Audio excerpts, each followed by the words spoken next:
Welcome to Because I've Healed, the podcast where we talk about shaking the chains of expectations placed on us by the world.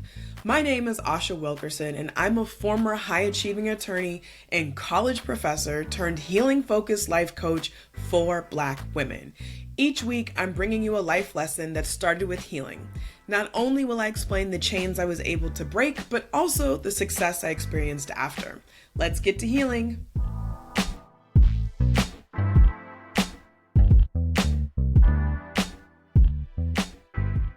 Now, this episode might be a little uncomfortable because I'm about to talk to you about the person who irritates you like nobody's business. That person who gets under your skin, who you can only spend a few minutes with, and who you just kind of wish would go away. I'm here to tell you that if you have a person like that in your life, they are a reflection of an insecurity or something that is unhealed within you. I know you don't want to hear that. I didn't want to hear it either, but the more I thought about it, the more that it actually rings true. I remember being in middle school, navigating complex relationships that plague newly hormonal preteens who think that they know everything but really know nothing at all. I would come home from school and wonder why certain people felt the need to belittle or bully some of their classmates. I'm pretty sure it was my mom who told me this, but nevertheless, I heard at that age that making fun of somebody says more about the person doing the teasing than the person being made fun of. She told me that only insecure people talk about others and that you can discover exactly what people are insecure about if you pay attention to who and how they tease. Wow, what a powerful insight for a 12-year-old. I remember really taking this information to heart, and lo and behold, I found it to be true. Of course, I had to test the theory, so I started calling people out. I'd tell people they only teased me about my height because they were upset about being short. And at 6'1", y'all, I'm sorry, but everyone who's shorter than me feels short. I also started watching myself, and I noticed when I would talk or when I would want to talk about people, and I began to recognize an underlying feeling of jealousy or insecurity that I masked under the teasing or chisme, if you will. And when I would call people out, it would stop them in their tracks. And when I became aware of my own behavior, it definitely made me think twice as well. I got really good at recognizing what was going on below the surface. But of course, some lessons repeat themselves until we finally get them. So let me tell you how this showed up again in my adult life. A few years ago, I met a friend of a friend who was vibrant, loud, and took up lots of energetic space. She was really sweet most of the time and seemed to have a large friendship network and people that really loved and adored her. But there was just something about her that irritated me. I wanted to talk about how rude it was for her to try and be the center of attention all the time, or how exhausting it was to watch people cater to her needs. I would show up and I would play nice for a few minutes, and then I would just want to get away, like I just couldn't be there. I wasn't the only one who noticed her semi-obnoxious attention-seeking behavior, but I think I was the only one whose face visibly changed when I got irritated. For the record, my face has no inside voice at all. Now, because this person was a really good friend of one of my friends, I knew that I needed to figure out what was going on with inside of me. We'd be in the same place over and over again, and I refused to let myself be the outlier of the group who just couldn't get along or just didn't want to get along or participate. I remembered my mom's admonition from middle school. The things we talk about in other people are the things we don't like about ourselves. Or the things that irritate us about other people are the things we don't like about ourselves. I sat with this for a minute, but still didn't understand why I was so irritated. I thought what she was doing was rude and obnoxious, and I certainly don't consider myself to be rude and obnoxious. So why was I irritated? I mean, it couldn't be a reflection of what was going on inside of me, could it? Then one day during a meditation, I set the intention to understand what it was about this relationship that bothered me. I realized that both of us had grown up with issues surrounding our fathers and issues of feeling like we weren't seen. I didn't know much about her life as a child, but I knew that there was lots of turmoil and that she had a number of siblings. I didn't grow up with any siblings, but there were lots of instructions to me about how to show up, what kind of attention was acceptable attention, and how to play the respectable Black kid in the community. As I sat a little bit longer in meditation, I realized both of us wanted attention as children, and didn't get the attention that we needed or wanted. As a child, I learned that it was not okay to ask or to seek attention. And that thought still runs deep in my subconscious today. It shows up in relationships, in marketing for my business, and in my family. I want you to see me, but I don't think it's acceptable for me to ask you to look.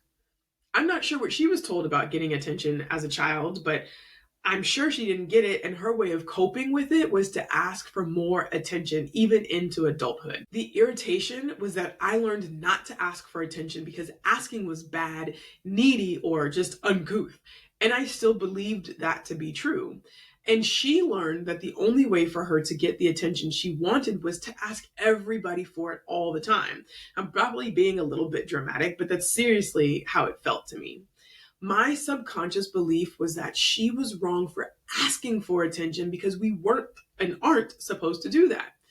That's what really irritated me about her. She was doing the thing that I had been taught not to do and the thing that I thought was wrong. She was asking, and I wasn't comfortable doing it. So I finally realized, that's the problem. It's not her. It's this conflict or conflicting belief inside of me. Once I realized where my irritation was coming from, I could give her and myself lots of space and grace. The problem, again, wasn't her or her behavior. She wasn't hurting anybody or causing problems. The problem was her behavior rubbed up against a rule that I had internalized that made me feel insecure, small, and unloved. Now I understood where she was coming from and why she needed to command the attention of everybody in the room.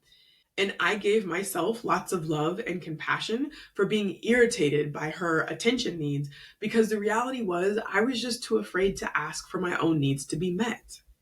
I also began to use her as an example to ask for what I want and need. I won't go about it in the same way because that's just not my personality, but I certainly will do a better job of advocating for myself so that I can help heal my slowly resolving childhood attention wound. Ugh. Even saying that makes me cringe inside because I still feel like I shouldn't be asking for attention. But as humans, we're relational in nature and we all need love and attention and affection. So here's what I learned again later in life. When I'm irritated by a person or a situation, it's an opportunity to dive in and ask myself how I'm really feeling inside. It's an opportunity to go deep and to see what unresolved wounds or issues are actually coming up. What's the underlying cause of this irritation? And I invite you to do the same. I know that there is someone or many someones in your life who rub you the wrong way, who irritate you and get under your skin. I invite you to take a look at those relationships and to ask yourself, what is it about them or their behavior that's triggering you? What memory is it bringing up from your past that is making you feel some kind of way? And when you discover what it is, give yourself and the other person too lots of love and compassion. And then work on healing those parts of you, not just so you won't be irritated in the future, but also so that you can see all parts of yourself and give all parts of yourself the love you need and deserve. In my one-on-one coaching container, I often ask my clients what memories are being triggered by different events. It's not always easy to go back and look at childhood situations and events that may have caused trauma, but it's so necessary and so worth it, especially if you don't want to repeat the same patterns over and over again. If you would like help walking down this path to change yourself and your relationships so that you can live your dream life, I invite you to book a coaching inquiry call with me at ashawilkerson.com/coaching. This work is not easy, but it's required to find your path to freedom. And as I sign off for today, I want you to remember that it's because I've healed that I've been able to repair old relationships and start new ones from a different perspective. It's because I've healed that I've been able to leave expectations behind that no longer serve me. It's because I've healed that I'm currently living my dream life out loud with no regrets. See you next week. Thanks for listening to this week's episode of the podcast. The best way to keep in touch is to go to my website, ashawilkerson.com, and join my email list. If you'd like more information about this episode that you just listened to, head to the show notes and you'll find all the details and all the links. See you next week.